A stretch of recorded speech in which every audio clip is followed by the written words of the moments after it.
Bueno, como siempre, las intervenciones que hacemos están basadas en las cartas económicas que publicamos semanalmente, que tienen una larga historia de 46 años, entre paréntesis, ¿no? Y que el Senda publica de su fundación, es decir, desde 26 años, todas las semanas. Y me parece que no hemos fallado ninguna semana en esta larga historia. Ahora, ¿cómo lo hicimos? Eso es más difícil de explicar. Ya.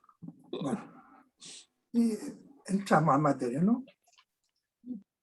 En su reunión de política monetaria, previa a la presentación del tercer informe de política monetaria del año, el Banco Central procedió a aumentar en 75 puntos base la tasa de interés de política monetaria, llevándola a 1,5% nominal anual, siempre por debajo de la tasa considerada neutral, estimada en 3,5%.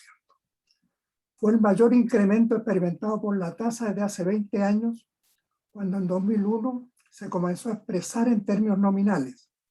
En niveles reales se mantiene en términos negativos, más aún cuando la inflación en 12 meses también vive un proceso de incremento.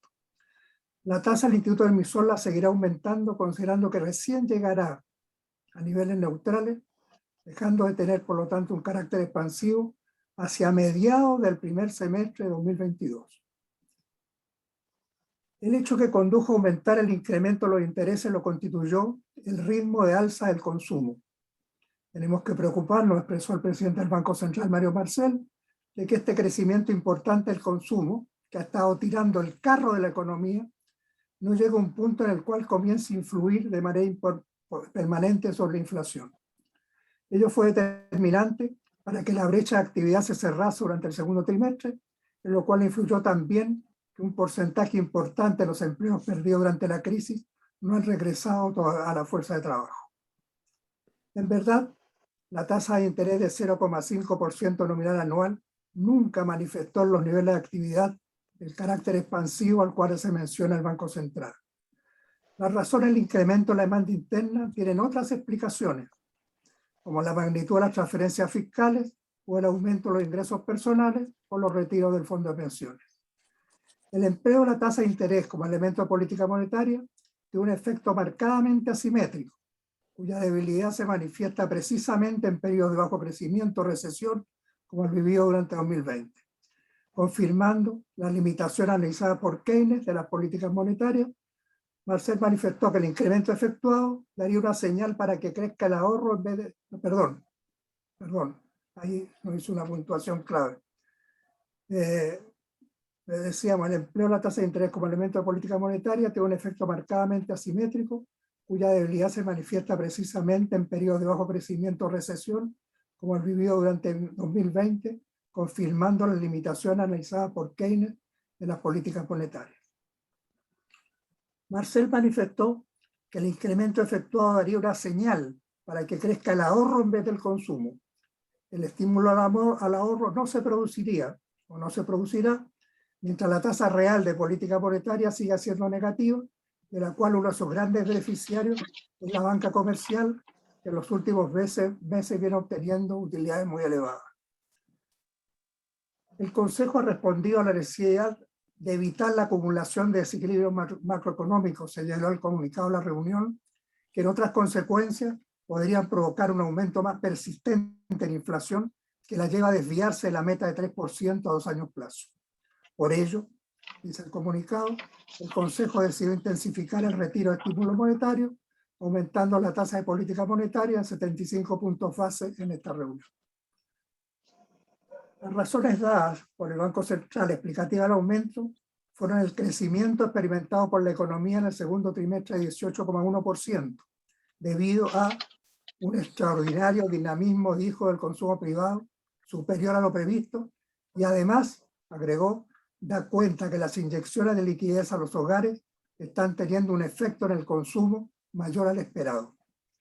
En el segundo trimestre, el consumo creció 33%, y el de bienes durables, un alto porcentaje de los cuales son importados, aumentó en un 130%, siendo un 50% superior a septiembre de 2019. Los datos de comienzo del tercer trimestre, constató el Instituto Emisor en su comunicado, ratifican esta tendencia, con ventas del comercio que mantienen un alto dinamismo.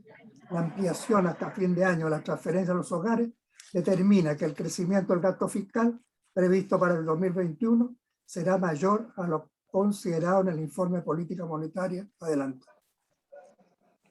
En junio, la serie desestacionalizada, que compara con el mes anterior, aumentó en 1,4%, acumulando en el año una expansión promedio mensual de 0,77%. El aumento de la serie de la tasa de interés general del Banco Central lo explicó por la base de comparación con julio de 2020, cuando la actividad económica descendió en 11,2%, en la apertura gradual de la restricción sanitaria existente. Además, dijo, de una mayor capacidad de la economía para actuar en las condiciones de la pandemia.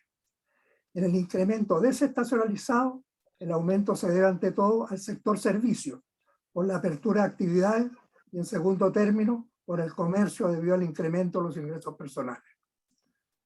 En el mes, el comercio aumentó con relación a julio de 2020 en 43,5%, estimulado, como ya dijimos, por las transferencias fiscales y el uso de los retiros de fondos de pensiones. Los servicios crecieron en 15,6%. A ello se sumó la agrupación resto de bienes, que lo hizo en 20,1%, con un gran aporte de la construcción, mientras la industria manufacturera se expandió en 13,4% y la minería descendía en 1,9%. Con la cifra de julio, agregó el Banco Central, se sobrepasaron los niveles máximos de actividad previos a la pandemia.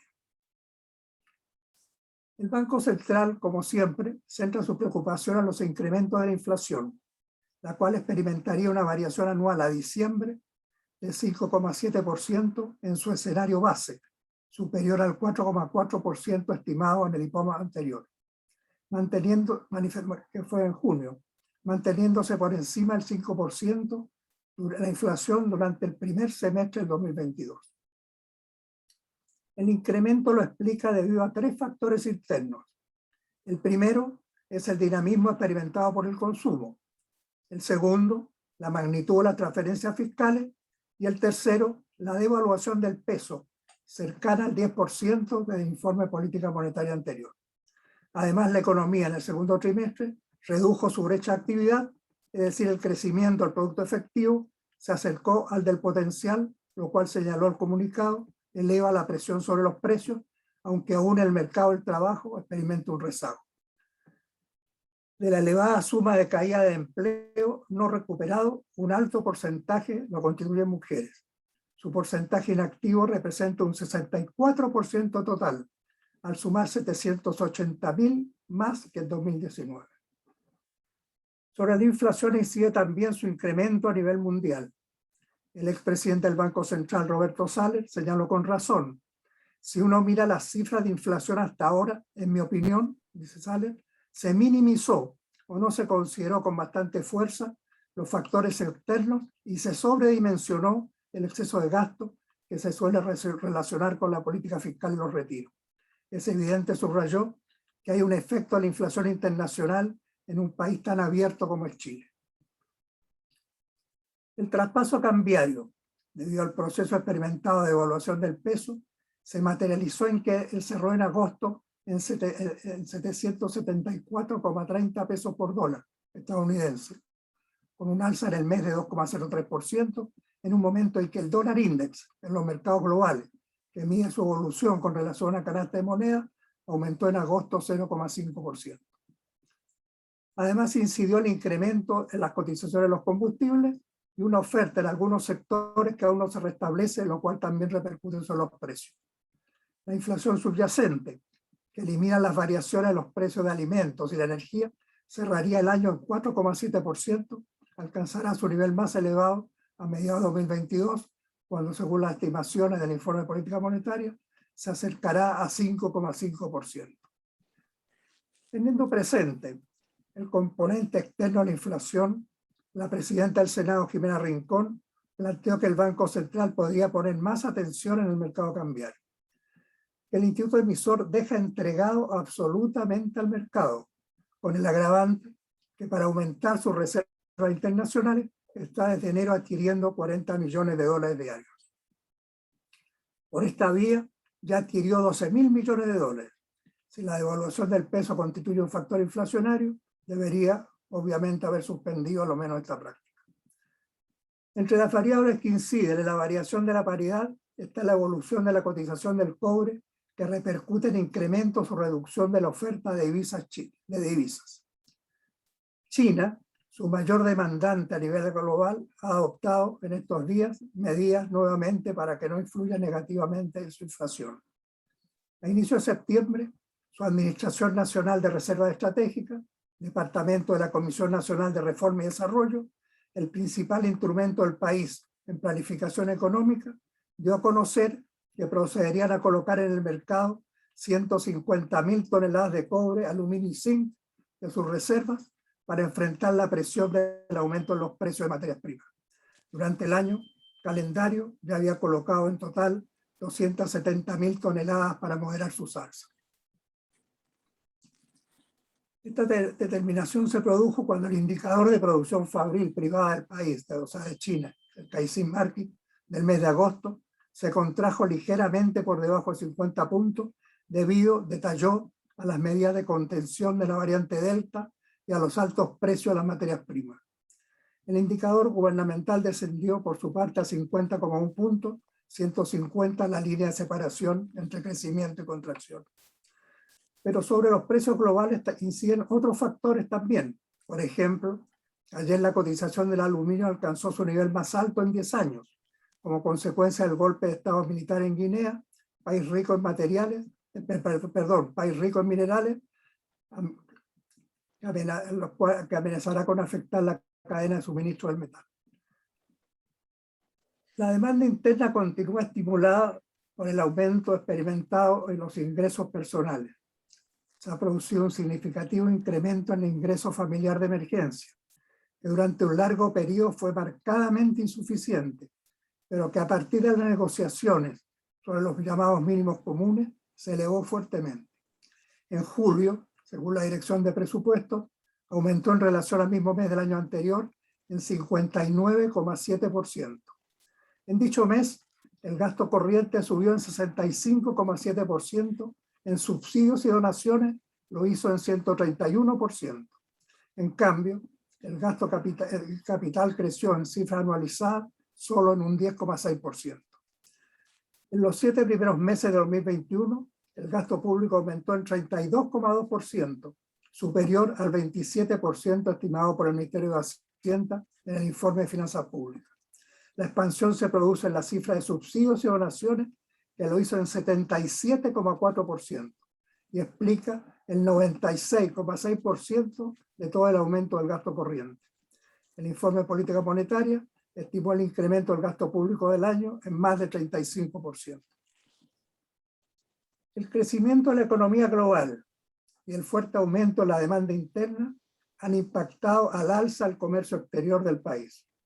El Servicio Nacional de Aduanas informó que durante agosto las exportaciones se elevaron en un 50,8% en 12 meses, mientras las importaciones lo hacían en 80%.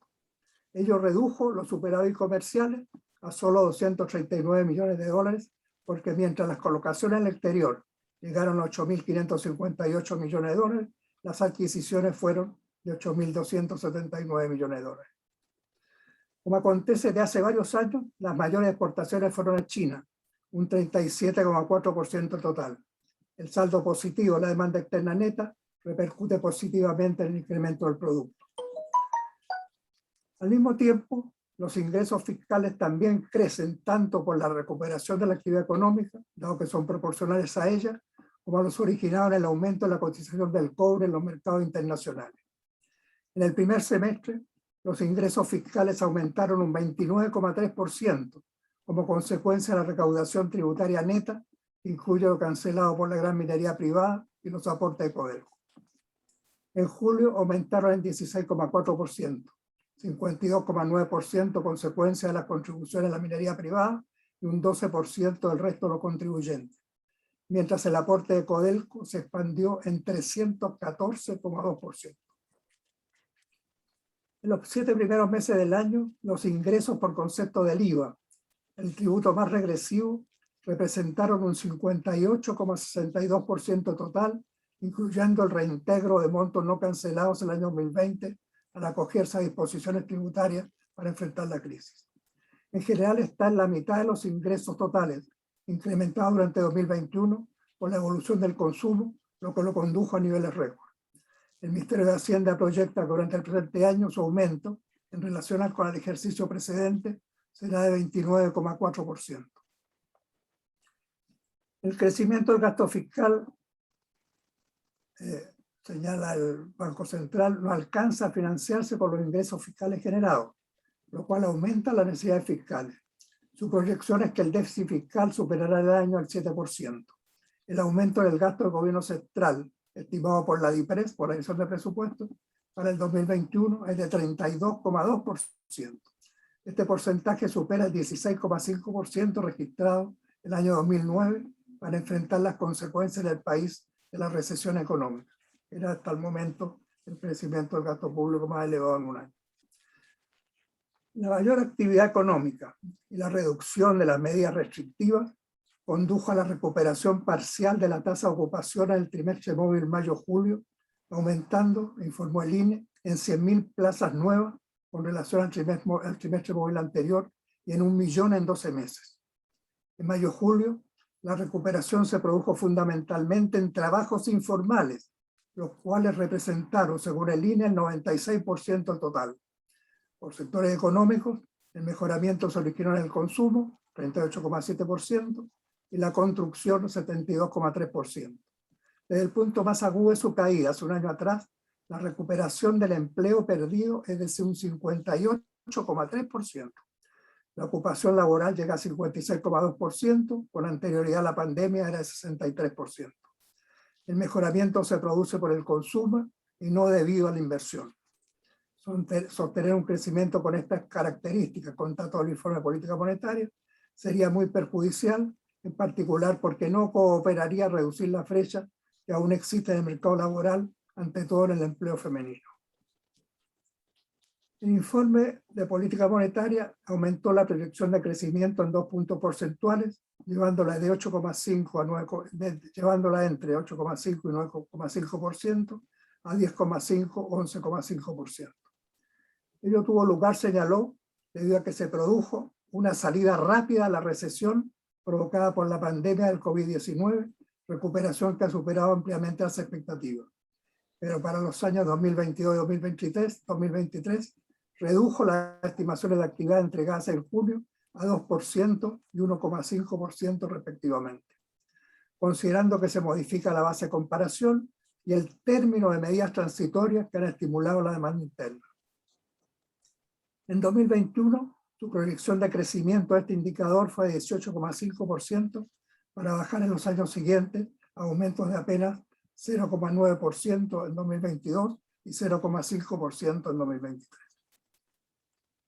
En cuanto a la formación bruta de capital fijo, Marcel constató la lentitud en la aparición de nuevos proyectos de envergadura, con la excepción de aquellos de energías renovables, la significativa alza de las tasas de interés a largo plazo y una incertidumbre que sigue elevada en perspectiva histórica, estimando el informe de política monetaria que crecería apenas 0,3% y 0,6% en los próximos 2 años, señalando que el comportamiento esperado de la inversión en el país es diferente en relación a lo que se prevé que ocurrirá en otras economías de la región, donde la recuperación posterior a la pandemia está mostrando una atracción mucho mayor.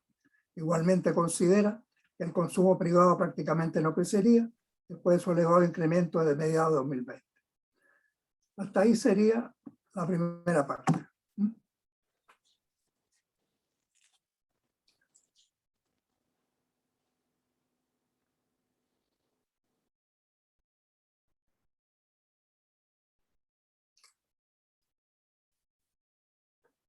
Entonces, Macarena, Marcela, no sé si tú quieres hacer algún comentario. Sí, bueno, muchas gracias por la invitación.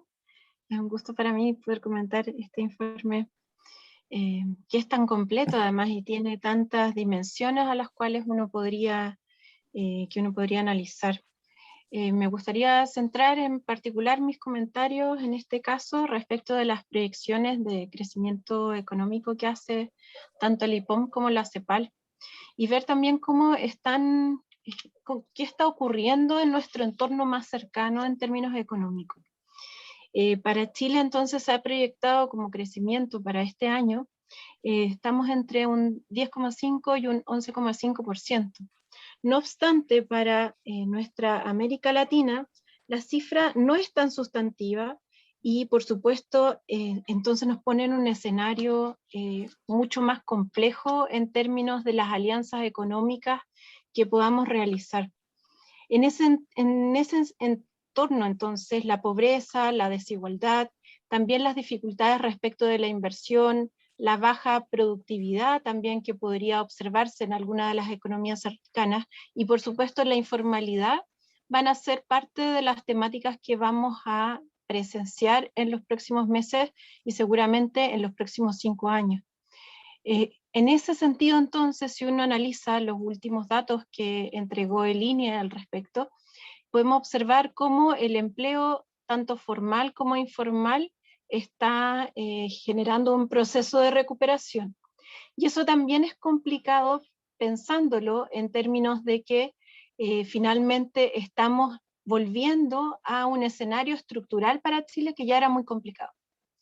El aumento de la informalidad y de la precarización no es algo que nosotros quisiéramos como proceso productivo, como el tipo de empleo que requeriríamos para nuestro país. No obstante, si uno analiza las cifras, puede perfectamente observar que estamos generando una tendencia muy parecida a la que teníamos antes de la pandemia. En ese mismo sentido, entonces, respecto, por ejemplo, de la situación que se presentó en relación a la tasa de interés y a la modificación que hizo el Banco Central respecto de la tasa de política monetaria, que llegó, ¿cierto?, a situarse en torno al 1,5%, podemos observar que esa política también, si bien tenemos una tasa de interés real que todavía sigue estando negativa, ¿verdad? Podemos observar que igualmente esa subida de la tasa de interés también genera un proceso, digamos, complicado para algunos sectores, sobre todo aquellos que tienen una injerencia en relación a la tasa de largo plazo mayor. En ese sentido, en efecto, habría que mirar cómo está generándose la diferencia y la brecha que podemos observar entre la tasa de interés de largo plazo, entre las economías y el mundo desarrollado como Estados Unidos o Europa, y la tasa de interés de largo plazo de las economías de América Latina o de Chile. Esa brecha está siendo muy sustantiva en este periodo y uno podría observar que también representa parte del riesgo que están, digamos, diferenciando, ¿cierto?, en este proceso de reactivación económica que está también observándose a nivel global. En ese sentido, el control de la inflación a nivel de los países desarrollados está operando en la medida de que están controlando el precio de los commodities. Y ahí uno puede observar también una disminución del precio de los commodities en el último mes. Y ese dato nos permite mirar que ellos no están utilizando la tasa de política monetaria para generar control de la inflación, sino que más bien, como muy bien se explicaba en el informe, China, por ejemplo, está vendiendo parte de sus reservas para generar un control sobre el precio del cobre. Y ha estado ocurriendo en general una tendencia a una disminución del precio de los commodities a nivel general. Por tanto, ahí uno podría observar una política distinta respecto al control de la inflación que están utilizando los países desarrollados y que van en desmedro también de los requerimientos que podríamos tener nosotros como países latinoamericanos, específicamente, digamos, expertos en la producción de estos commodities. Entonces, por una parte tenemos una presión hacia nuestra economía financiera y por otra tenemos una presión hacia nuestra economía de la producción, en torno a, ¿cierto?, en nuestro caso, al precio del cobre. No obstante, uno igualmente puede observar que en el último mes el promedio igual ha estado en una barrera que supera los $4 la libra, y por tanto ese aumento es significativo tanto para las ganancias que van a tener las transnacionales en nuestro país, como también la tributación que está otorgando Codelco para el financiamiento del gasto fiscal. Quiero quedarme con un último comentario a esta diversidad de elementos que se analizaban en esta primera parte, y a mí me llamó muchísimo la atención el nivel de gasto público que estamos teniendo en términos del aumento del gasto público. Básicamente, si uno analiza la cifra proyectada por la Ley de Presupuesto de la Nación para el 2021, estábamos en torno a 17,66%. Y ahora ya estamos superando una cifra del 35% anual durante este año. Ese aumento tan sustantivo del gasto público va también a ser parte de la discusión presupuestaria que podemos mirar que ya ha empezado a ocurrir durante estos días y va a agudizarse cada vez más en las próximas semanas, precisamente producto de cuál va a ser finalmente la dimensión en donde se va a permitir un aumento o no sustantivo del gasto público para mantener, ¿cierto?, aquellas políticas públicas que sirvieron de soporte en esta situación de pandemia.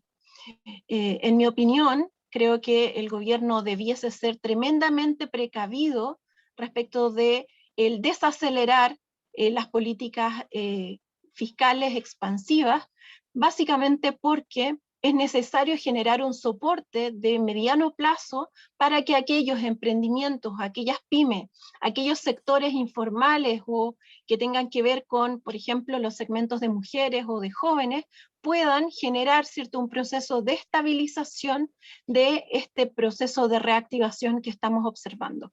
Porque si no, lo que va a ocurrir, y de hecho el IPOM es muy claro al respecto en relación a las proyecciones para el próximo año, y las sitúa, por supuesto, en cifras bastante inferiores a las que podían proyectarse respecto de este año, situándolas entonces en torno al 1,5 y 2,5 para el próximo año, y ya para el siguiente en torno al 1 y 2%.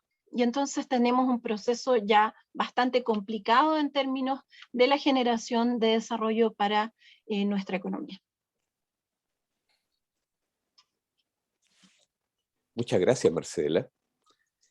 Si les parece bien, les propongo que pases, Hugo, a la siguiente fase del informe, y también que Marcela lo comente cuando termine, si es que le parece adecuado, y lo termina, y ahí entonces damos la palabra a los participantes en la sala.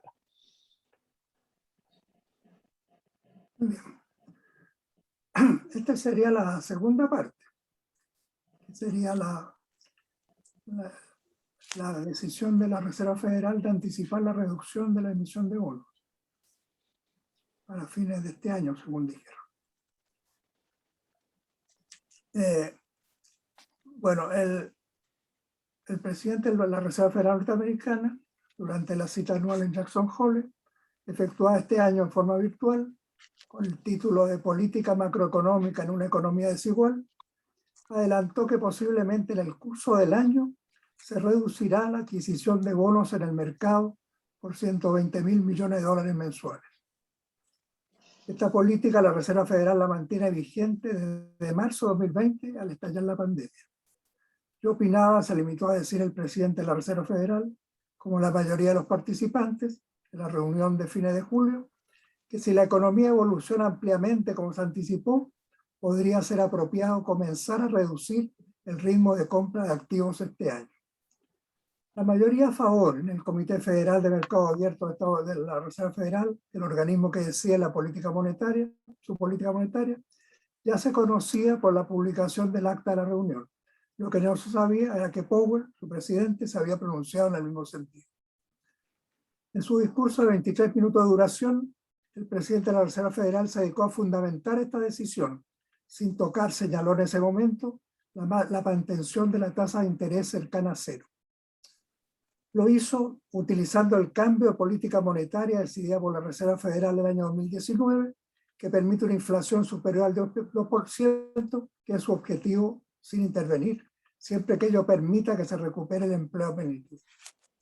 Es en el momento y el ritmo de la próxima reducción de las compras de activos, señaló Powell, no tendrán la intención de transmitir una señal directa con respecto al momento del despegue de la tasa de interés, para lo cual hemos articulado una prueba diferente y sustancialmente más estricta. Powell insistió en su afirmación que el proceso inflacionario, cuya tasa de julio en 12 meses llegó al 5,4%, es transitoria. Tenemos mucho camino por recorrer para alcanzar el máximo empleo, agregó, y el tiempo dirá si tenemos alcanzado el 2% de inflación en una base sostenible. Si un banco central endurece la política monetaria respecto a factores que resultan ser temporales, agregó, hoy con una holgura sustancial en el mercado laboral y una pandemia que continúa, tal error podría ser particularmente dañino. Hay poca evidencia de que la inflación, afirmó para sustentar la idea de incremento temporal, está aumentando más allá de un grupo relativo.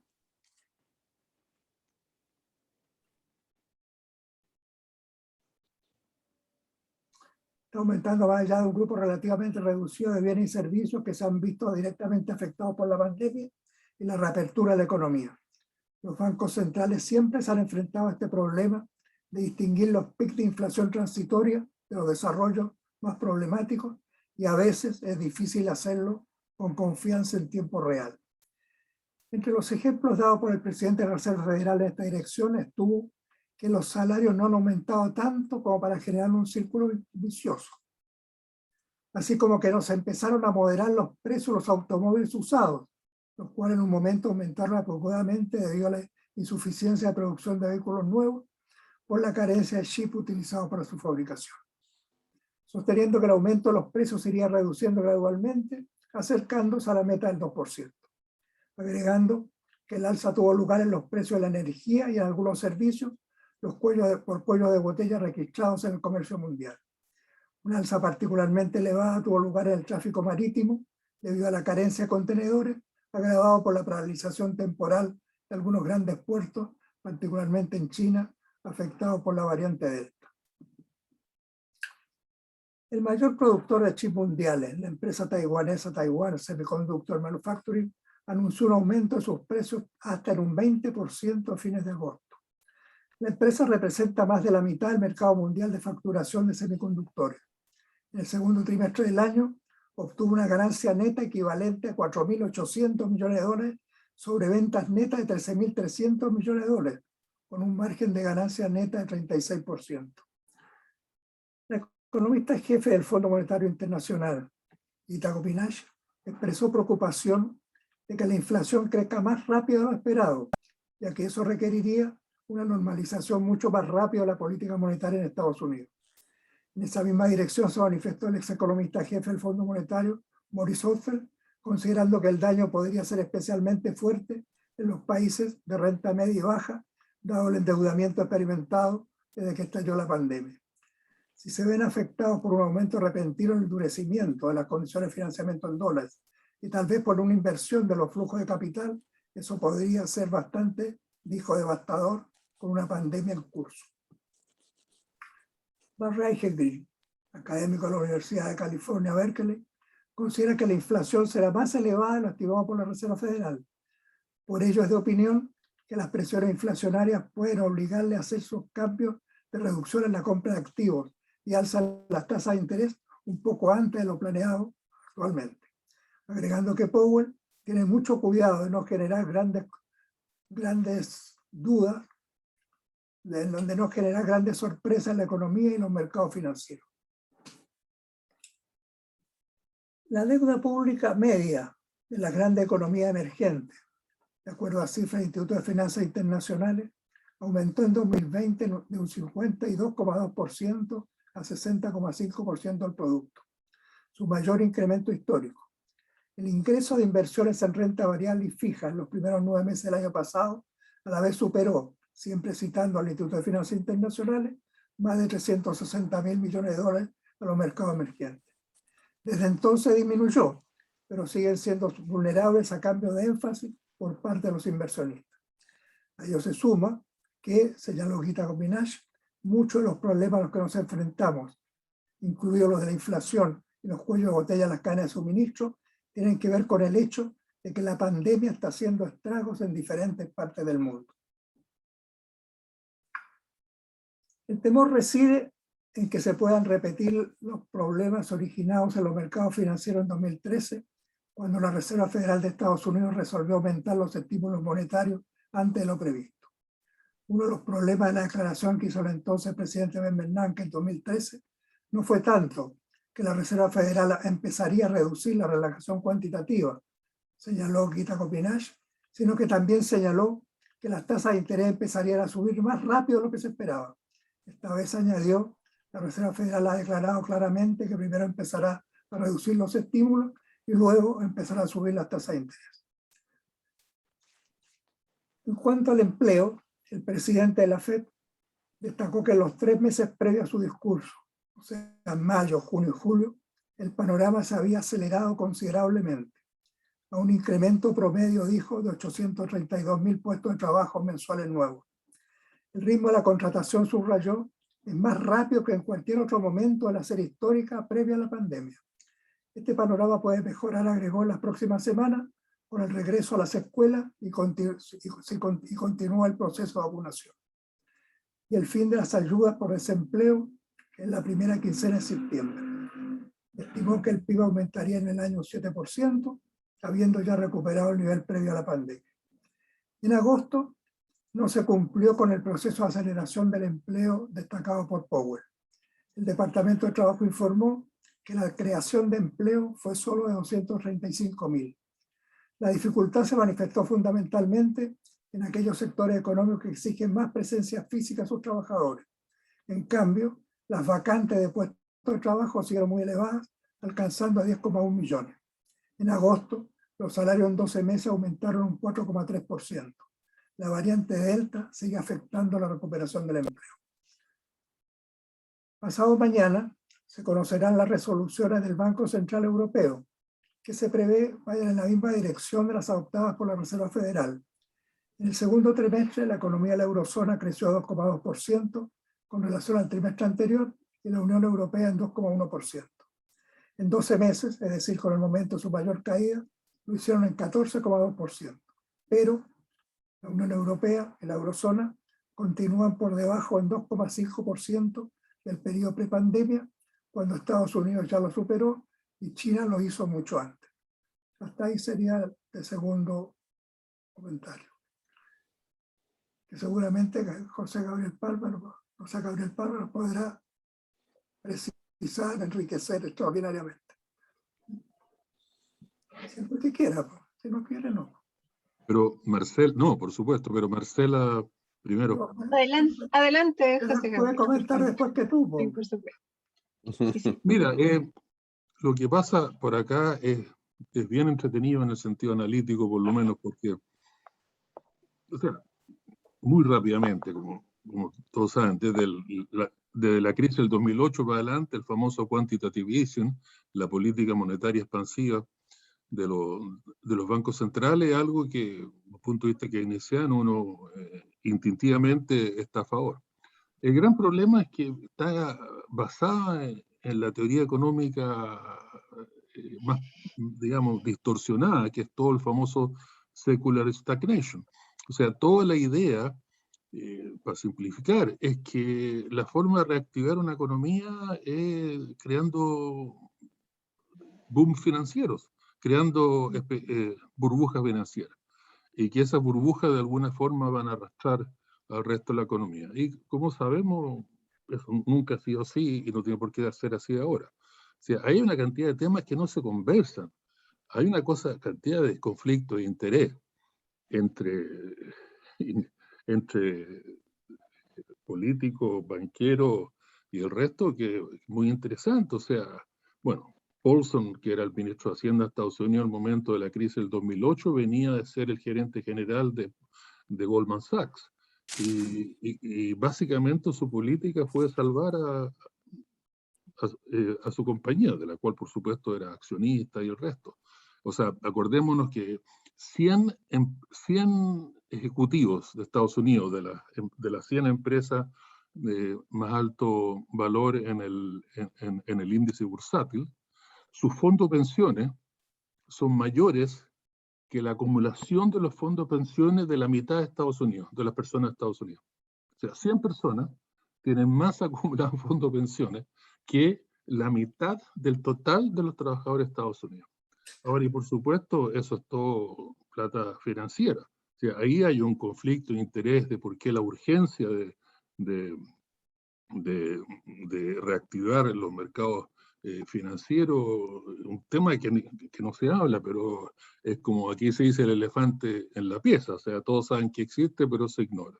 Y la otra cosa que es fácil, si uno quiere reactivar una economía, tiene que hacer gasto real en Estados Unidos, eso tiene que pasar por el Parlamento, después tiene que hacer toda la organización productiva, los proyectos, las empresas, o sea, reactivar el mercado bursátil.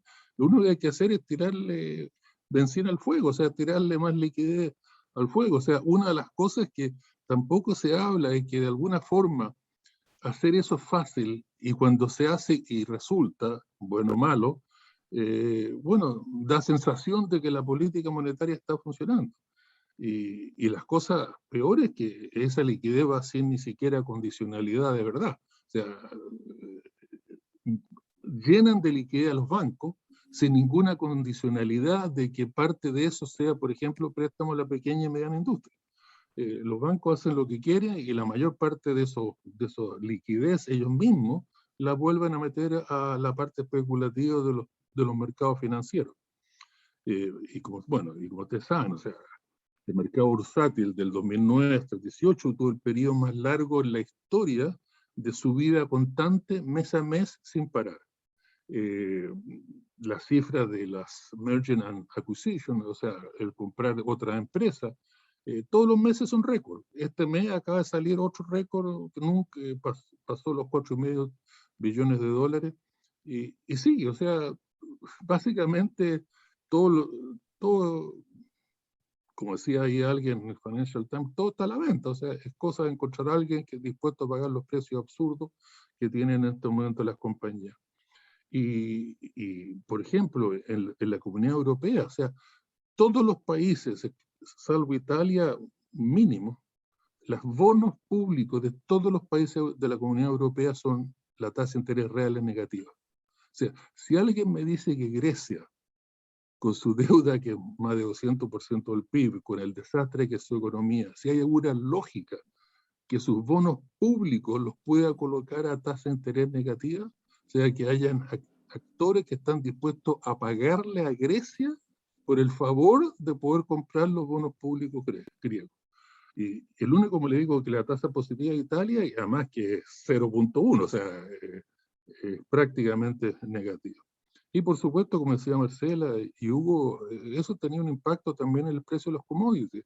Y en parte porque, o sea, con este tipo de liquidez y los activos financieros sólidos relativamente, una oferta relativamente fija, y de hecho declinante por la parte de inversión y los problemas que todos conocemos, básicamente los portafolios de los hedge funds y de los private equity, etcétera, buscan algún tipo de activo o parte de su portafolio en activos que tengan valor intrínseco, o sea, que haya la crisis que haya, bueno, una barra de cobre y tiene un valor intrínseco para seguir teniendo un valor. Y eso ha tenido un fuerte efecto en los commodities con todas las cosas que mencionaba Marcela últimamente, que están tratando de controlarlos porque obviamente tienen susto que eso tenga un efecto inflacionario. Y desde ese punto de vista, lo que decía Hugo, o sea, la nueva política monetaria de Estados Unidos, como todo, es compleja y tiene aspectos positivos y negativos, pero básicamente la política económica en general de Estados Unidos está cambiando la dirección correcta. Porque acuérdense que el FED, a diferencia del Banco Central chileno, es un FED que fue hecho con una ideología keynesiana. Primero tiene un mandato doble, monetario y economía real, tiene que compatibilizar las dos cosas, algo que es ya lo más obvio del mundo. O sea, no hay que ser un keynesiano medio extremo como yo para pensar de que lo básico de la política económica es la coordinación de las distintas partes de la política económica. La idea, como dice el Banco Central chileno y por escrito, que el crecimiento es problema de otros, que el problema de ellos es monetario, el crecimiento es problema de otros. Es el absurdo en teoría económica, incluso neoclásica, para qué decir keynesiana, más increíble. Entonces, al menos en Estados Unidos se están coordinando el FED con el gobierno, en el sentido que el gran programa de inversión en infraestructura de Biden, estamos hablando de 2-3 billones de dólares. Entonces lo que están tratando de hacer, por un lado, es bajar toda la expansión de la liquidez por el lado del banco, o sea, empezar a reducir la compra de los bonos. Y como bien decía Hugo, hay que acordarse del 2013, cuando eso pasó, que produjo un efecto, un impacto inmediato en el precio de las acciones muy fuerte, y cosa que puede pasar nuevamente. Pero lo que están tratando de hacer es reconstruir la política monetaria y económica en el sentido de bajar un poco el estímulo de liquidez y subir el gasto real a través del gran plan de inversión de infraestructura. Ahora el problema que, como también se mencionó, lo dijo Marcela y Hugo, o sea, el nivel de deuda, tanto de los hogares, de las empresas, como de los gobiernos, está a niveles, pero absolutamente récord. Y por lo tanto hay una fragilidad financiera intrínseca, que una subida de la tasa de interés, por pequeña que sea, va a tener un impacto fuerte en el servicio de esa deuda. O sea, toda la Comunidad Europea, los deudas públicas pasaron el 100% del PIB, Estados Unidos, para qué decir, mucho más. La deuda de los hogares es ya, pero a niveles, pero que no tiene ninguna racionalidad, en parte por la gran subida del precio de las casas y departamentos, por lo tanto la deuda hipotecaria, pero además los créditos de consumo, etcétera. Con esa liquidez, imagínense lo que ha aumentado, y también las deudas corporativas, o sea, toda esa manía de comprar otra empresa, los margin acquisition, lo básico de eso es deuda. O sea, es todo basado en deuda, precios que son absolutamente irrisorios y basados en deuda. Entonces, la contraparte de eso es que se empieza, bueno, ¿para qué decir los private equity funds? O sea, están comprando cualquier cosa, pero ya a niveles que analistas más serios del mercado financiero acá, Financial Times y otros, están realmente preocupados. Y eso aquí, y la otra cosa, por supuesto, como mencionó Hugo, son los problemas de cuello de botella. O sea, cualquier reactivación rápida, por racional y factible que sea, si hay cuellos de botella, en el caso de los microchips para autos, ¿para qué decir? Porque además, acuérdense, o sea, como Estados Unidos, la Unión Europea y mucho Japón se ha deshecho de su capacidad productiva manufacturera y la ha transferido al Asia. Ahora hay una fragilidad en el sentido muy grande, una dependencia que tienen toda esta economía de la producción asiática. Muy bien mencionado Hugo, en el caso de Taiwán, de los microchips, etc. Pero aquí hay un punto interesante, que obviamente no hay tiempo para discutirlo, pero una de las cosas que hay ahora interesante para mí, por lo menos, es que estamos pagando el precio de eso de que desde la liberación financiera, pero más que los últimos 20 años, las empresas, por razones que realmente un cortoplacismo absoluto, tienden a producir, nunca tener ninguna capacidad ociosa, o sea, siempre estar al máximo de su capacidad productiva, los inventarios de su insumo y del producto a prácticamente cero, y todo ahí en el límite. Y eso tiene un punto interesante que es de ineficiencia del punto de vista del mercado, porque el mercado solo funciona cuando existe capacidad instalada que no está funcionando. Si todos los productores de autos venden todos sus autos, cualquiera sea la calidad, cualquiera sea la innovación, cualquiera sea el servicio al consumidor, ¿por qué? Porque están todos en el límite de producción. obviamente el incentivo a tratar al fin al consumidor, el incentivo de hacer más innovación tecnológica, cae. O sea, como imagínense en Santiago, si alguna razón fuera, alguien decidiera reducir todos los restaurantes de Santiago a la mitad y no dan ningún permiso más de crear restaurantes. Bueno, si todos los restaurantes están llenos, cualquiera sea la calidad de la comida, ustedes se imaginan lo que va a ser el efecto eso en la calidad de la comida. O sea, eso de que otra cosa que no se habla es que esta actitud que es corto plazo, además con lo barato que es la liquidez y el endeudamiento, tener stocks, tener capacidad instalada no usada, es mínima, pero igual así no lo hace. Entonces, cuando las empresas están todas al tope de su capacidad productiva, no solamente se crean los cuellos botellas que también conocemos, sino más se crea ese problema de que, o sea, para decir lo más obvio que uno puede decir en la vida, ¿ah? El capitalismo sin mercado competitivo es un desastre que no tiene nombre. O sea, Adam Smith se está dando vuelta en su tumba en el sentido de que generar mercados con tal concentración de los agentes y segundo, sin capacidad instalada que pueda responder a cambio de demanda, son mercados por definición ineficientes. Entonces, ¿hasta qué punto? O sea, una cosa es dar de vuelta a los niveles anteriores de PIB potencial. Ahora, de aquí para adelante, los niveles de inversión no se han recuperado. Y uno esperaría que, o sea, el multiplicador o el acelerador keynesiano, uno esperaría que cuando uno mira hacia adelante el crecimiento de demanda, eso tenga un impacto hoy día en el crecimiento de la inversión. Pero como bien decía Hugo, la inversión real se mantiene bastante baja. En resumen, la nueva orientación de la política económica de Estados Unidos tiene un fundamento que yo creo que es muy positivo. Reducir los estímulos financieros y subir el gasto real de inversión, especialmente en infraestructura. El problema es que esa transición es complicada y estamos pagando los efectos de las tonteras que se han hecho hasta ahora y que van a costar muy caras.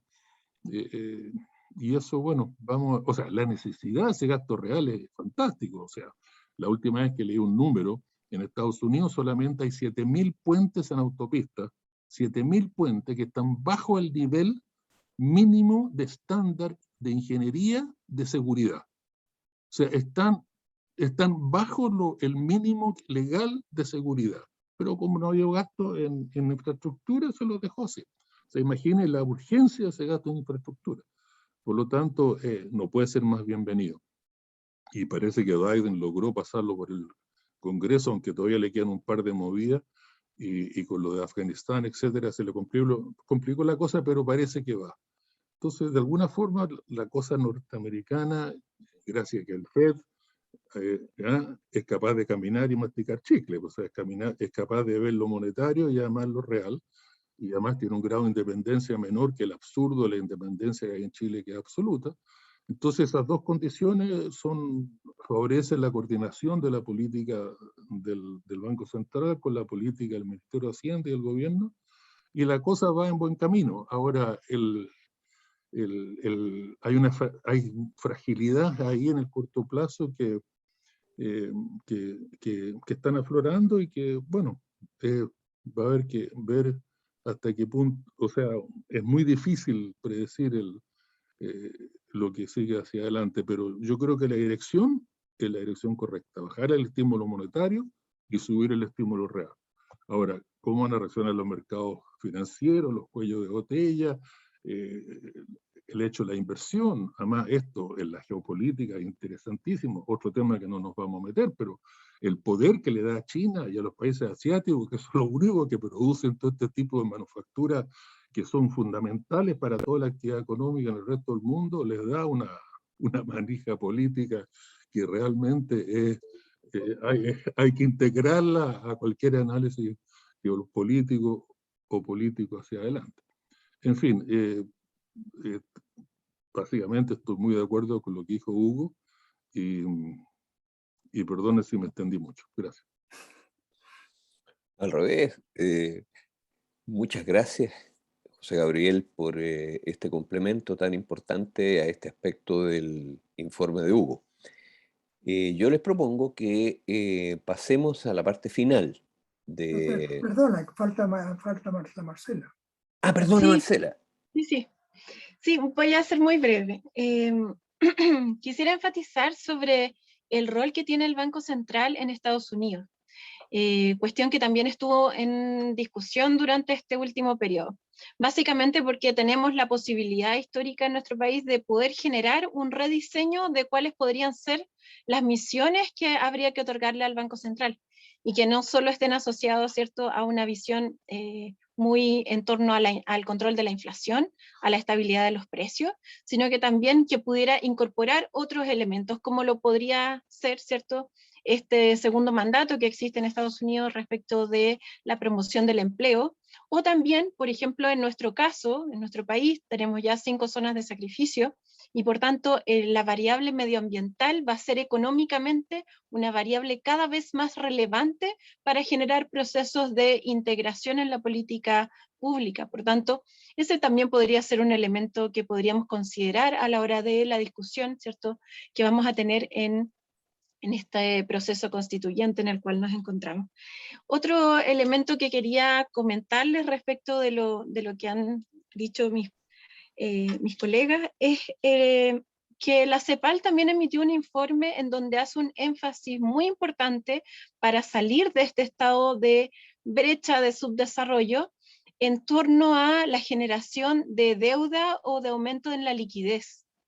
Y a mí me llamó mucho la atención de que ese discurso surgiera por parte de la CEPAL, que vendría a ser, ¿cierto?, este gran centro de pensamiento en donde el acento no debería estar puesto nuevamente en la economía financiera, sino que debería estar puesto en la economía real. Y cómo entonces generamos quizás un nuevo proceso de reindustrialización o de cambio en la propiedad de nuestros bienes comunes, ¿cierto?, o en la utilización de un tipo de tecnología que permita precisamente generar valor agregado, o los procesos de innovación que requeriría nuestra región para generar un salto cualitativo respecto también de la dependencia que van a existir sobre determinados bienes y en particular sobre los tecnológicos.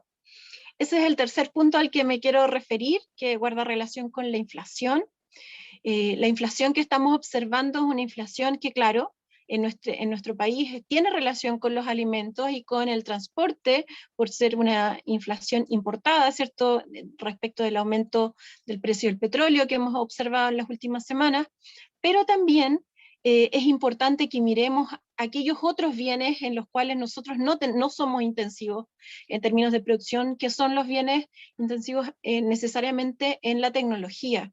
Y ahí estos cuellos de botella van a ser también cada vez más relevantes respecto de cómo va a generarse un proceso de mayor intensidad respecto de los procesos inflacionarios, tanto para bienes durables como, ¿cierto?, para equipamiento del hogar, por ejemplo.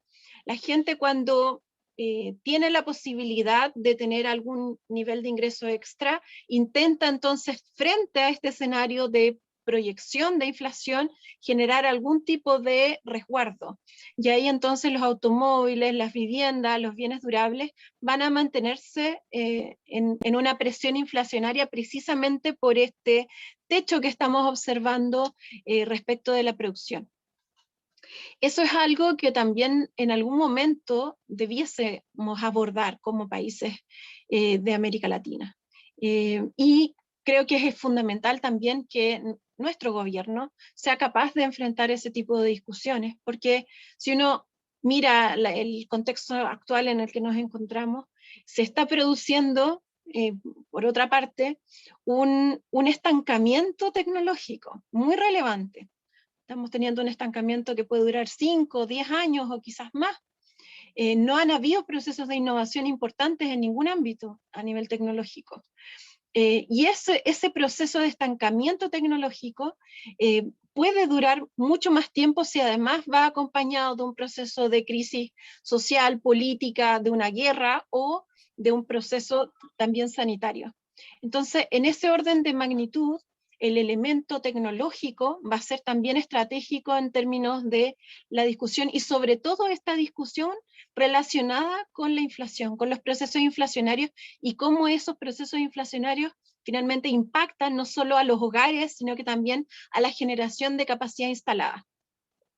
Si uno analiza cómo se ha comportado la inversión en el último periodo, solo en los últimos meses ha generado un repunte bastante significativo en los distintos informes, y hemos llegado a las cifras que teníamos pre-pandemia. Pero el nivel, el tipo de capacidad instalada que estamos generando en nuestros países no es una capacidad instalada que esté al servicio del desarrollo, sino que es una capacidad instalada para seguir haciendo más de lo mismo. Y entonces eso también yo diría que es otro elemento que va a tener que también darse en algún proceso de discusión, si es que lo que queremos es salir precisamente de esta situación de estancamiento en la que uno observa las economías, más allá de digamos, la visión que nos refleja el último IPOM, en donde podemos observar, ¿cierto?, este importante aumento en torno al crecimiento. Ya sabemos que en los próximos años no es así, y más bien guarda relación con la baja tasa de comparación. Entonces, para poder salir de esos procesos tenemos que, sin lugar a dudas, mirar estas discusiones que son de carácter estructural, pero que afectan directamente a toda la familia. Muchas gracias, Marcela, por esta interesante adición, digamos, de este aspecto que siempre es tan importante para apreciar el movimiento de la economía. Bueno, le damos la palabra a Hugo para que termine con el informe mensual, y posteriormente les propongo que hagamos otra ronda antes de terminar. Hugo, por favor, tienes la pantalla. Bueno, el otro hecho relevante, obviamente, de agosto fue Afganistán. Y Afganistán se puede tomar de muchas maneras. Yo me quiero centrar en el fracaso de Estados Unidos y la OTAN en relación con Afganistán. El fracaso de Afganistán ha demostrado la irrelevancia de Estados Unidos en la región y evidencia el fracaso de su intento de modelar el mundo a su imagen y semejanza. Los talibanes tenían razón. Ashraf Ghani presidía un régimen títere organizado y dirigido por los extranjeros occidentales, señaló Luis Bassett en El País. Antes parecía propaganda, pero ahora lo han demostrado los hechos. Cuando el ejército afgano se ha deshecho como azucarilla, sin ni siquiera combatir, y el propio presidente ha huido al exilio, sin llamar a la resistencia ni ofrecer más alternativas que el reconocimiento asignado por la victoria talibán. El presidente de Estados Unidos, Joe Biden, en su pronunciamiento sobre lo sucedido, culpó a los afganos del fracaso, manifestando que les dimos todas las posibilidades para determinar su futuro. De esta manera, se intenta justificar el no cumplimiento de los objetivos de la intervención. 4 presidentes estadounidenses figuran en el listado de quienes dirigieron el país desde la intervención en el año 2001. Las responsabilidades son por ello amplias. George Bush declaró la guerra total contra el terror. Donald Trump suscribió la paz en Doha con los talibanes en febrero de 2020, con un paso que le significaría a su juicio un punto a favor en las elecciones presidenciales que perdió.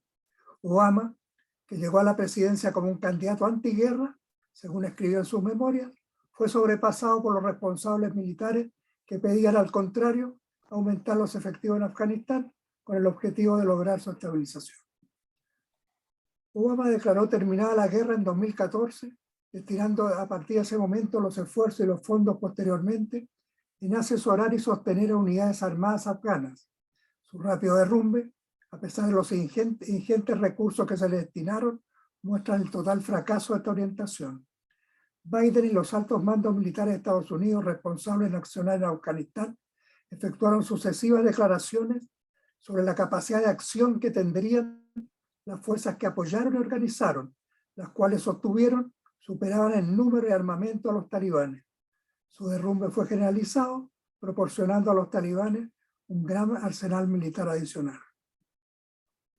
Desde luego, si yo tuviera una crítica grande a las empresas estadounidenses en Afganistán, declaró John Lee Anderson, corresponsal de guerra del semanario The New Yorker, diría que el problema de la concepción mínima del conflicto viene de los presidentes de turno del país.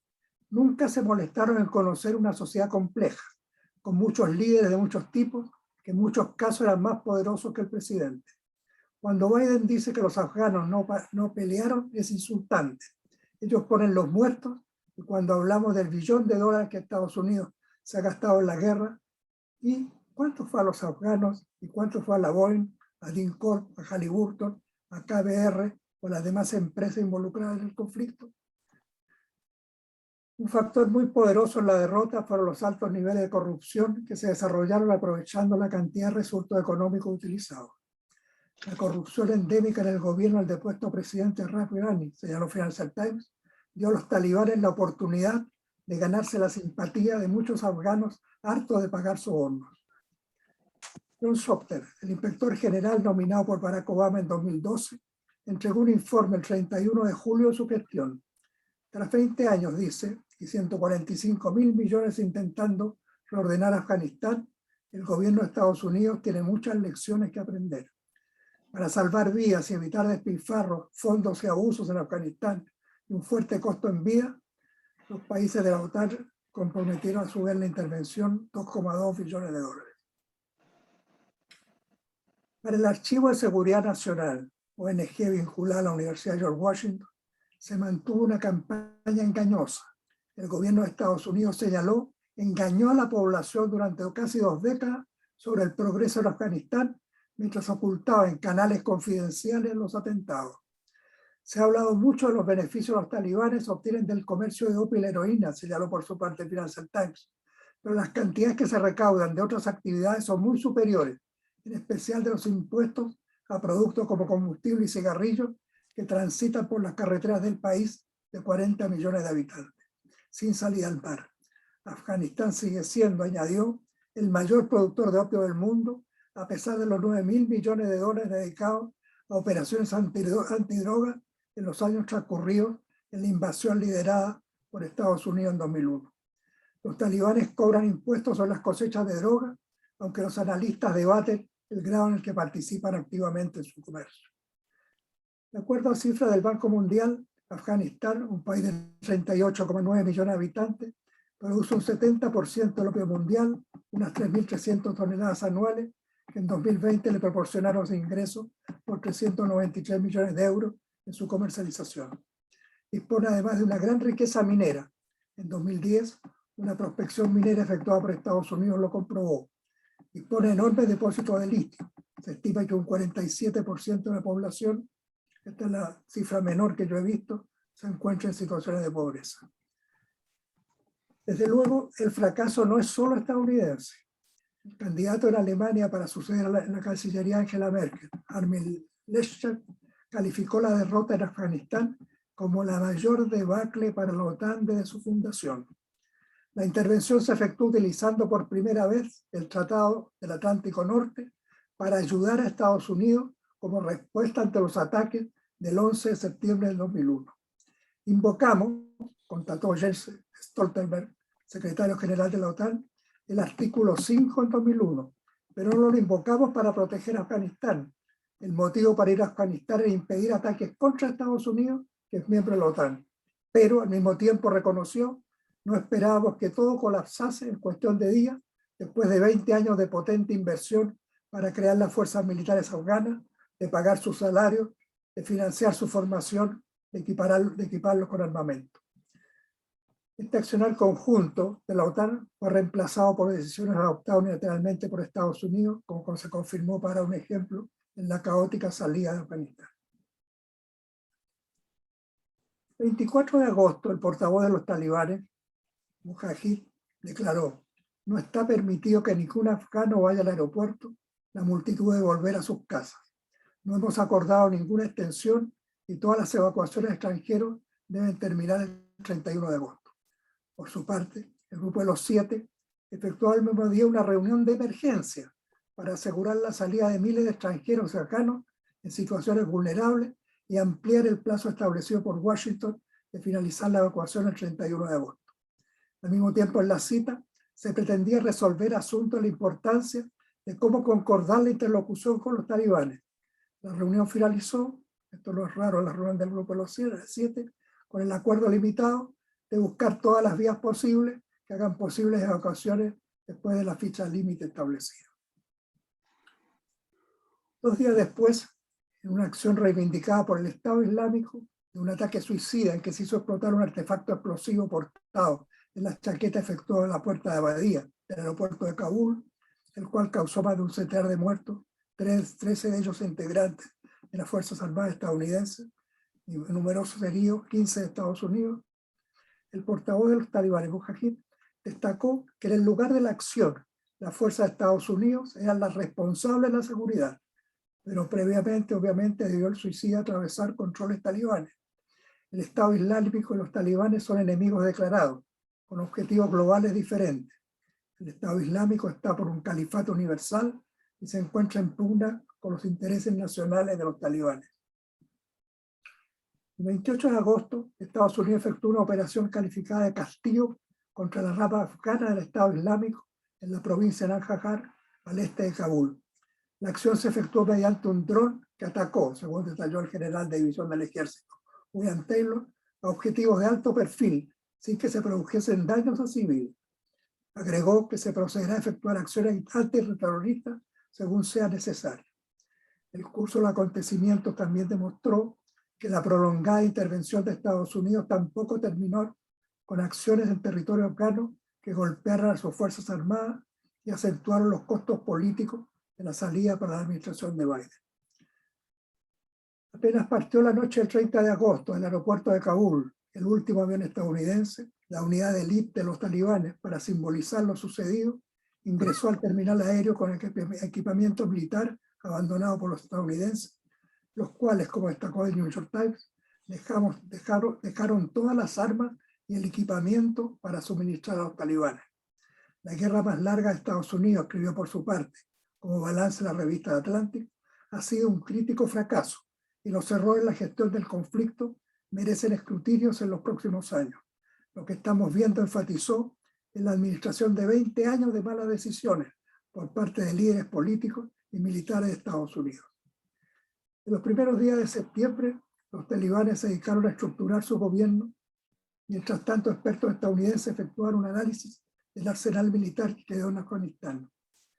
Las armas que quedaron en Afganistán y que ahora tienen los talibanes, manifestó Jonathan Schroeder, director del programa de lucha contra desafíos y amenazas que asesoraba a las fuerzas de Estados Unidos en Afganistán, deberían preocupar a Estados Unidos, al menos por 2 razones.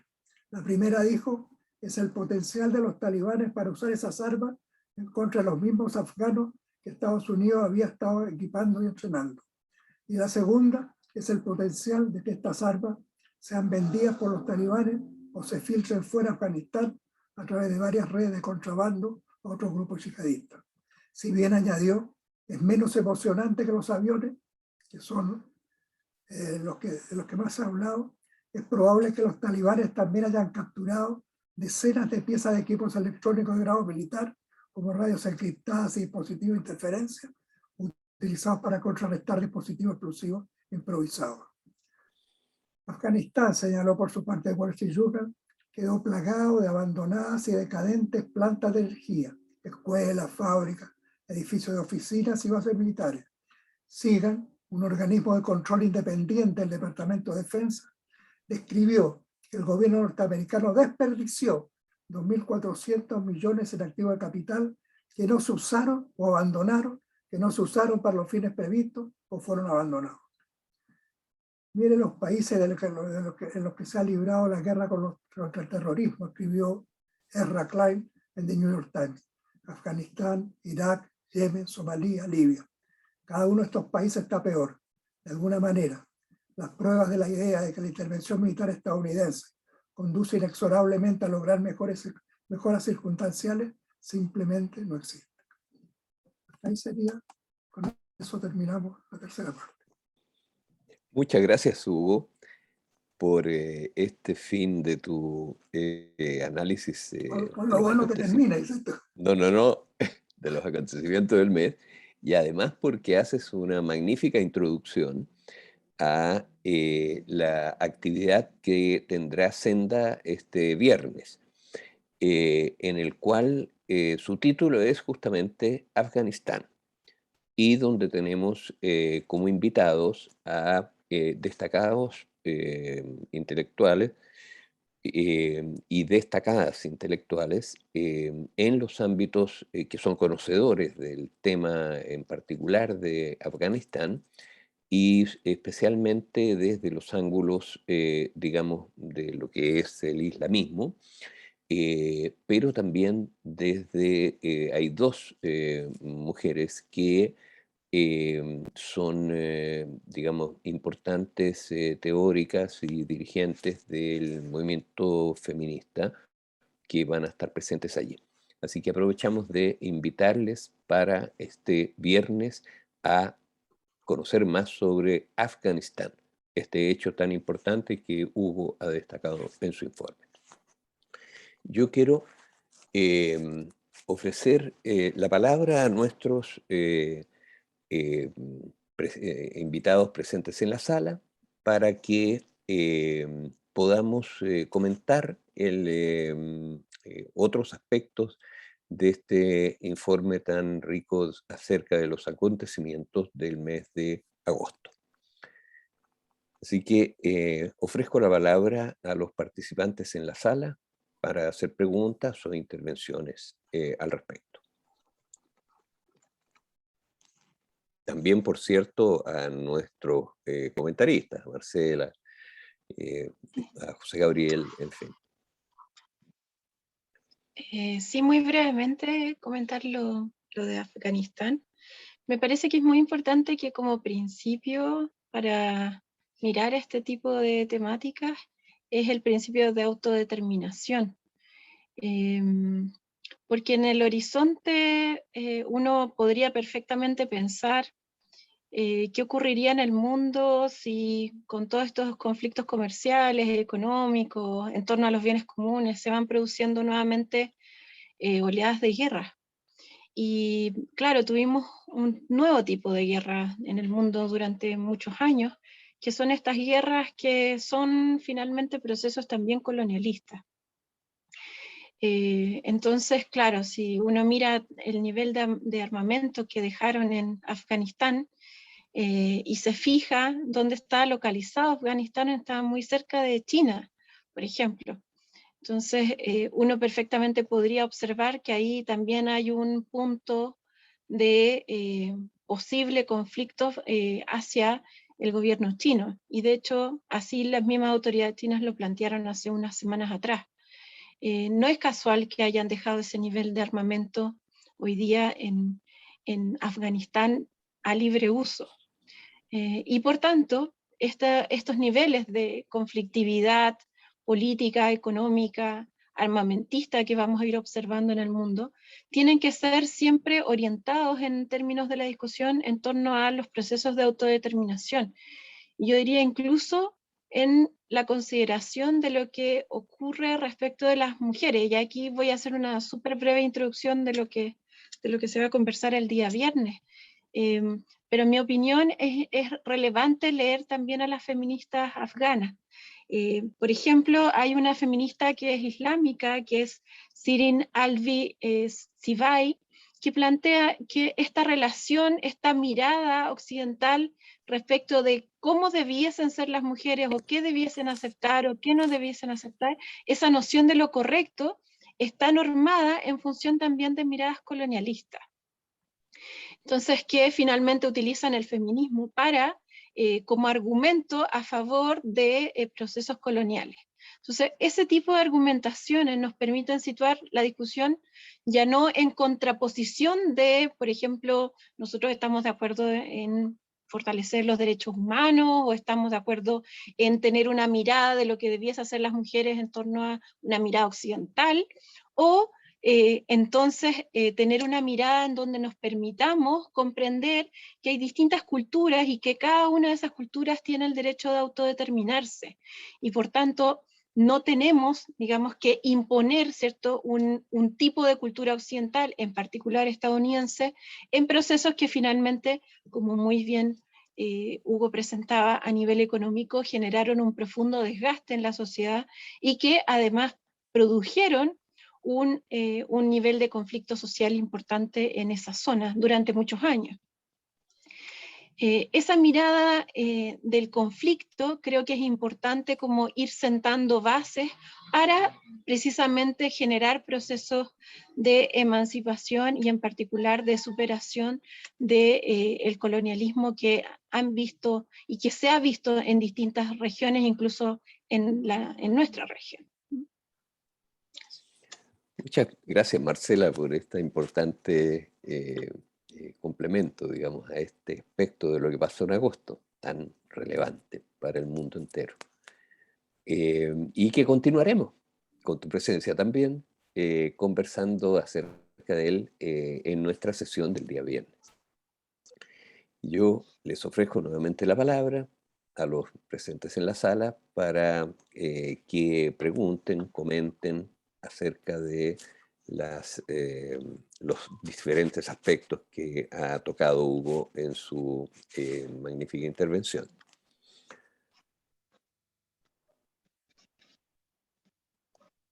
Manuel. Adelante, por favor, José Gabriel. Mira, por supuesto, poco que agregar a lo que ya dijo Hugo, que es tan completo. Solo mencionar un par de cosas que él también me dijo, pero digamos, tratar de resaltarla. Uno, la cosa migratoria que viene ahora con la cosa de Afganistán. Se espera otro par de millones de afganos que entren a Europa. Grecia ya está construyendo murallas en las partes más vulnerables con los países del norte, que son parecidas a las de Israel en torno al territorio ocupado. O sea, aquí en Europa la tolerancia para que llegue otra ola inmigratoria como la que llegó de Siria.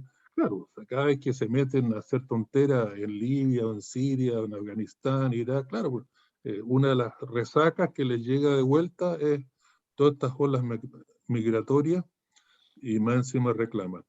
Ahora, el punto es que los pilla todas estas cosas que sabemos, mencionada también Hugo, es que pilla a Estados Unidos, Europa y Japón muy débiles.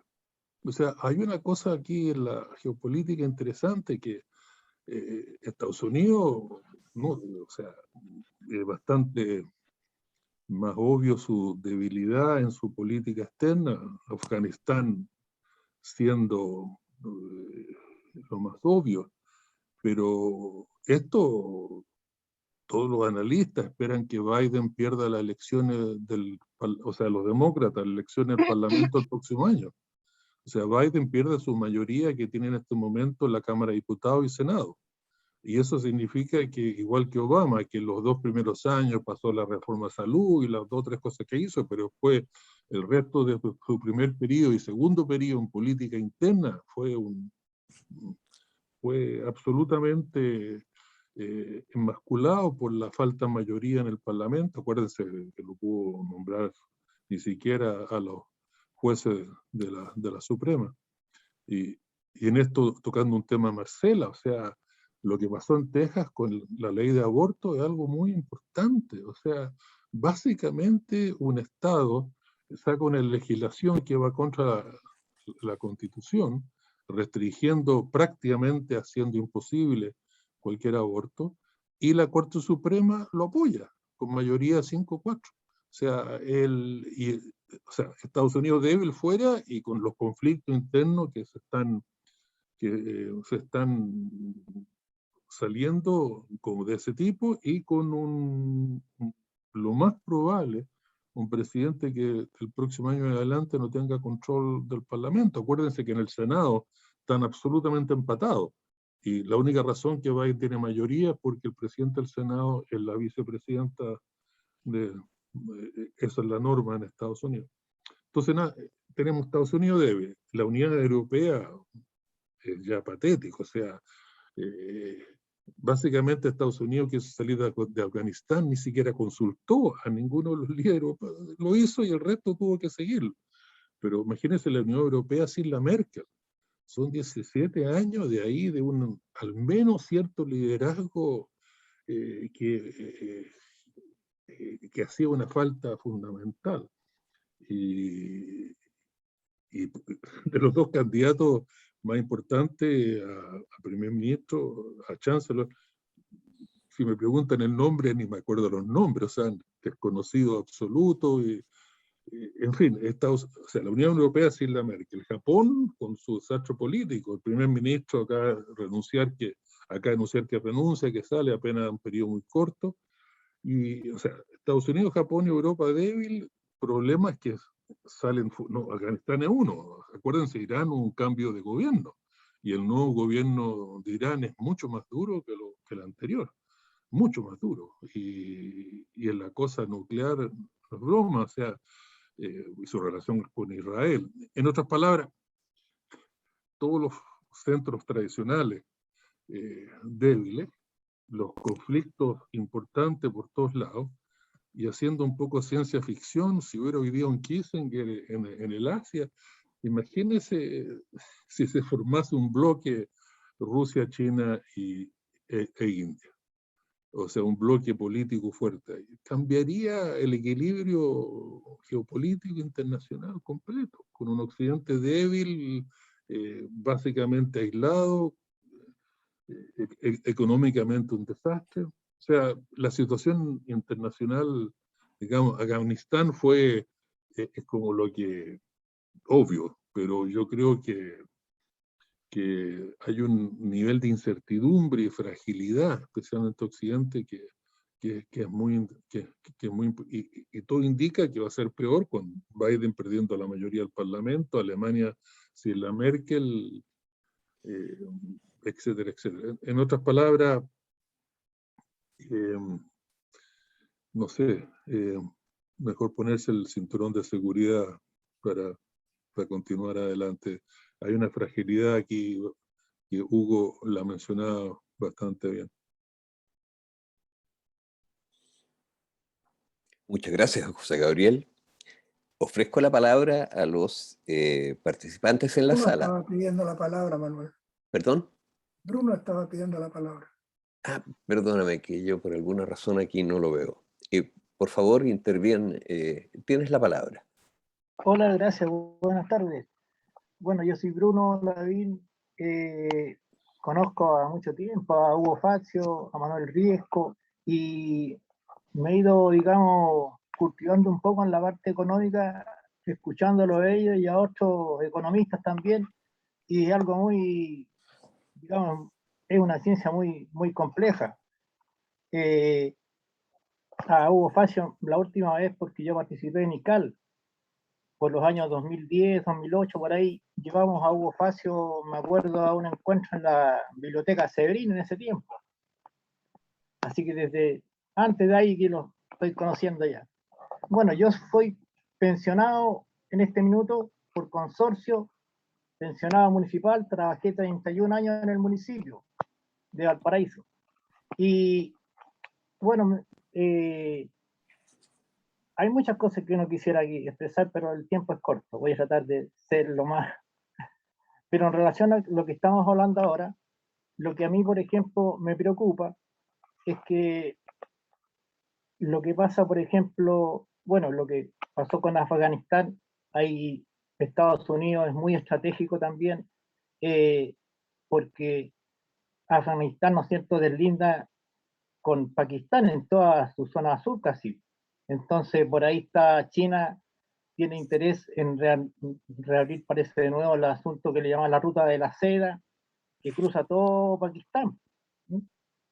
Entonces, Estados Unidos puede manejar eso desde otro lugar y con todo esa, digamos, estructura que dejó allá, algo muy estratégico, es muy, muy sospechoso. Ahora, quizá el centro de Estados Unidos ahora estratégicamente pasó a ser América Latina, porque por ahí se le está escapando muchas cosas. Perú, Bolivia, Venezuela, ¿no es cierto? Así que quizá todo esto es una estrategia porque la cantidad de armamento y de esa estructura es una parte económica nomás, pero lo estratégico de fondo, quizá allá se está tirando otra línea y ya se está viendo por otra estrategia mejor que es compleja. Y me preocupa, por ejemplo, en el sentido de que Chile, si se logra llegar a un gobierno más popular y se empieza a hacer cambios de fondo, lógicamente los grandes consorcios ahora que tienen tanto poder más que los mismos países a veces van a tratar de producir la economía de tal forma de parar todos estos cambios. Entonces, vamos, nos puede pasar lo que le está pasando a Venezuela y a Cuba por ya más de 60 años. Entonces, eso es lo que a mí me preocupa, me duele. Otra cosa, quizás muy simple, es lo de, por ejemplo, nuestra pelea siempre como trabajadores. Yo fui dirigente de los obreros municipales. Entonces, nosotros peleábamos siempre por mejores condiciones de sueldo. Pero yo me encontraba con todos los otros dirigentes y siempre tenía problemas porque yo les decía, mire, nosotros no sacamos nada con pedir aumento de sueldo. Lo que nosotros debiéramos poder es aumento del poder adquisitivo. Porque si nosotros nos aumentan un 100% los sueldos, las cosas van a subir un 150 o un 200%. Entonces no nos sirve pelear por eso. Entonces esas cosas son... entonces toda esta economía es muy compleja y cuesta a veces mucho entenderla. Encuentro muy interesante y creo que con eso me quedo por ahora para no también estirarme demasiado. Muchas gracias, Bruno, por tu importante intervención, agregando un punto de vista diferente a esto y haciendo preguntas relevantes que tienen directa relación con lo que estamos conversando. Ofrezco la palabra. Tal vez, Karina, ¿quieres opinar? Mercedes.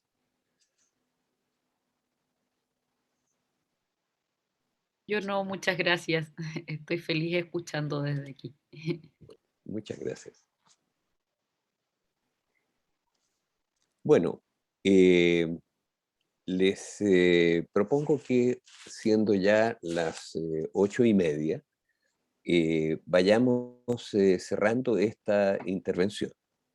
Voy a terminar dándole la palabra a Hugo para que haga algún comentario final. Pero antes quiero aprovechar mi condición de, en este caso, conductor del programa, para hacer un reclamo. Y es un reclamo que hemos venido haciendo respecto al debate de la inflación que se ha producido en Chile. Y el reclamo es que, en mi opinión, aquí hay una falta de rigurosidad muy grande de los economistas, del Banco Central y de las instituciones que han opinado respecto a esto. Y es que hablan de inflación constantemente. Y de paso, hay una intencionalidad muy grande en muchos de estos comentarios en atribuir lo que llaman inflación a los retiros del 10%, que es el tema que está en discusión, digamos, al rojo vivo en este momento en el Parlamento. Y que ha seguido con gran interés por millones de chilenas y chilenos, hay que decirlo. Bueno, yo quiero recordar que no toda alza de precio es inflación. Alza de precio hay todos los días. Es por demanda y oferta. La demanda y la oferta funcionan mediante alzas de precio cuando hay más demanda que oferta en un determinado producto. Esto ocurre en la feria, por ejemplo, que una semana, ¿no es cierto?, están más caras las lechugas, otra semana están más caros los rábanos, pero a nadie se le ocurriría hablar de estas cosas como inflación. Eso no es inflación, son alzas de precios. Alzas de precios que se originan en demanda y oferta. Eso es lo que son esos fenómenos. La inflación es un fenómeno definido muy precisamente en la teoría económica. La inflación es un fenómeno monetario. Es un fenómeno monetario originado en la emisión exagerada de moneda, que no es lo mismo que dinero, por encima de la demanda por dinero real de la economía.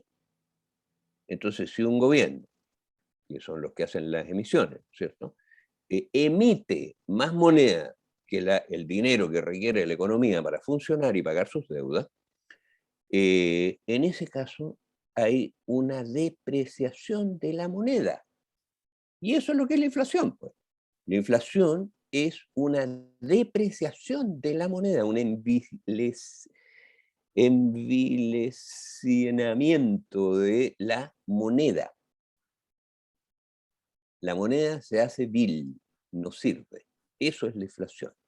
Nosotros hemos tenido episodios inflacionarios importantes en el pasado, pero lo que hay ahora es algo muy distinto. Es un alza de precios debida a una demanda solvente, es decir, con dinero real detrás, que excede las condiciones de la oferta. Eso se da a nivel internacional y se da en Chile, pues. Porque ¿cuál es el punto al cual apuntan los dardos? A los retiros, ¿no es cierto? ¿Y qué es lo que son los retiros? Los retiros han sido el más gigantesco incremento en la capacidad de compra del pueblo que ha habido probablemente en la historia económica del país en tan corto tiempo. Porque los retiros ya efectuados equivalen a nada menos que un 55% de la masa de salarios imponibles de los últimos 12 meses. O sea, es lo mismo que si le hubieran subido los sueldos realmente en un 55% a todos los trabajadores. Entonces, naturalmente los trabajadores, si tienen más dinero, pagan sus deudas por una parte, pero consumen más también, pues. Y eso genera tensiones y genera alza de precios bastante generalizada. Pero no significa la emisión de un solo peso. Y por lo tanto no afecta la moneda. Y el peso no se ha depreciado en absoluto, no se ha envilecido en absoluto. De hecho, el peso se ha fortalecido a la par con el dólar desde que se iniciaron los retiros, pues. Ha subido casi un 6%. Pero también han subido la bolsa, ha subido un 25%, ha subido la cuota de FP, ha subido como un 6%, ha subido todo porque la economía se ha recuperado por esta demanda solvente de los trabajadores. Y por supuesto ha hecho subir los precios transitoriamente hasta que la oferta se ajuste, se superen estos cuellos de botella, que ahí se superen los. Pero inflación, depreciación, envilecimiento de la moneda, no ha habido en absoluto. Entonces, ¿cómo es posible que todos los economistas estén hablando de esta alza de precios como inflación? ¿No habrá una intencionalidad al respecto? ¿Por qué nadie ha destacado el hecho que esto se trata de una demanda solvente, no generada con una emisión inorgánica, ¿no es cierto?, del Estado? ¿Por qué no lo han hecho? ¿Por qué no se habla de esto? Entonces yo llamo francamente y reclamo, en primer lugar, reclamo de la forma en que se está tratando el tema del alza de precios. El alza de precios y de la demanda solvente que la genera. ¿Ya? Esto no es inflación, es un alza de precios por demanda solvente mayor que ha beneficiado a 11 millones de trabajadores y a 1,5 millones de jubilados.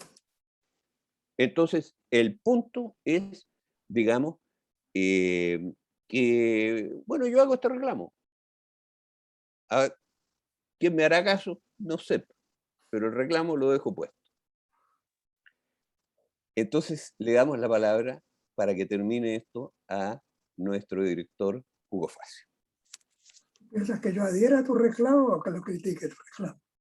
Que lo critique, que haga lo que quiera.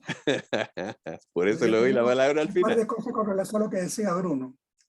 Pues él ha mencionado dos cosas que son importantes, muy importantes, muchas.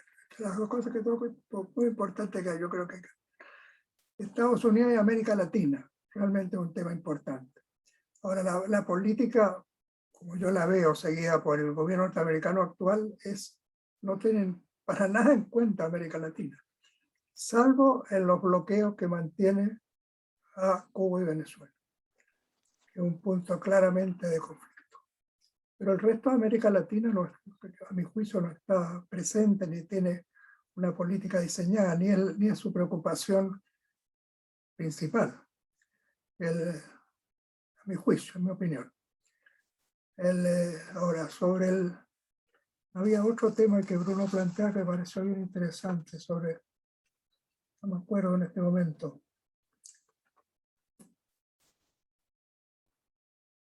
No me acuerdo, se me fue en este momento. No, Tal vez pero Bruno le podés yo tengo el recordar. grave defecto que no entiendo las cosas que escribo.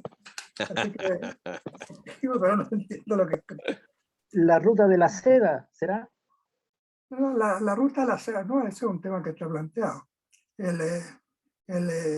Lo que yo he leído, lo que conozco es que Chile está buscando, más o menos tiene planteado, yo entendí así la noticia que leí, ver la extensión de la ruta de la seda a Afganistán en algún momento, pero fruto de determinadas relaciones que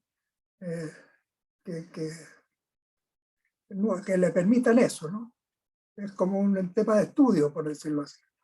Y como tú señalabas, la ruta de la seda atraviesa Pakistán profundamente. Ahora, la política que ha seguido China es ir ampliando la ruta de la seda. Incluso hacia América Latina ha ampliado la ruta de la seda.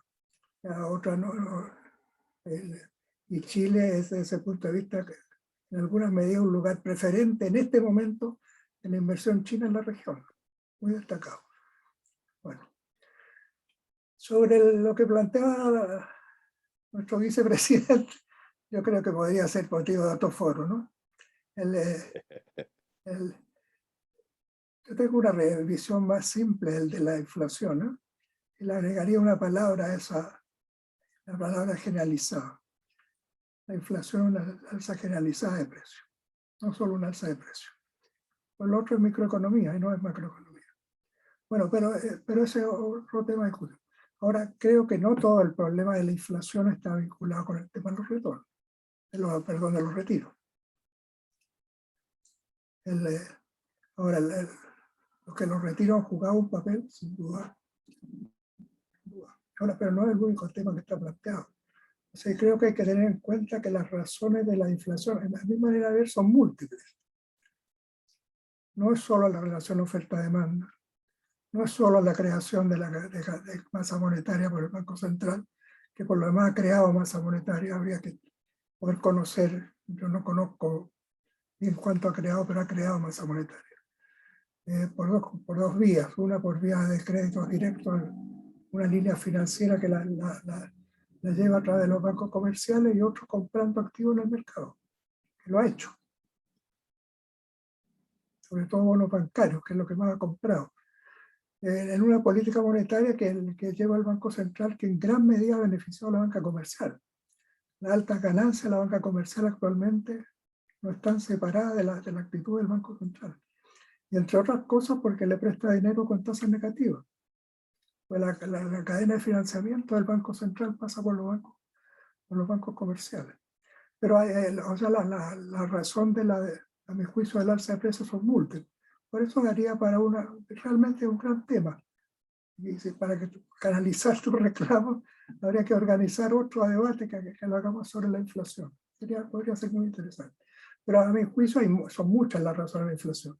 Oferta-demanda una, creación masa monetaria es otra, evaluación es otra, y yo creo, al revés de lo que Manuel plantea, que ha habido devaluación del peso en Chile. No revaluación, devaluación. Alza de los precios en los mercados internacionales es otra, que impacta muy fuertemente a una economía abierta como la chilena. O sea, las razones de inflación son muchas. Pero creo que es un gran tema, ¿no? Y para tomar positivo el planteamiento hecho, creo que habría que abrir un canal, tendríamos que abrir un canal de discusión. Es un tema realmente interesante. Hasta Muy ahí bien. llegaría yo. Queda abierto entonces el debate en estas materias y también agradecemos nuevamente a Hugo por el magnífico análisis que él siempre nos entrega de los acontecimientos de cada mes. Y tendremos a comienzos del mes de octubre el análisis de lo que va a pasar en septiembre, donde seguramente habrá muchos elementos que comentar. Un agradecimiento a nuestros comentaristas, un agradecimiento especial nuevamente a José Gabriel Palma, que nos acompaña desde el Reino Unido y nos aporta estas visiones tan importantes, y un saludo a todos los participantes de esta sala y también a quienes nos han seguido a través de Facebook. Será hasta el próximo informe económico y antes de eso, este viernes, Afganistán. Hasta luego. Luego, muchas gracias a todos. Hasta luego, Gabriel. Gracias. Chao, gracias. Que estén muy bien, muchas gracias. Chao, chao, Marcela, chao. Que estén muy Niños. bien. Gracias, Marcelo. Chao, gracias, Gabriel. Estimado Hugo, Manuel, Roxana. Un abrazo a todos.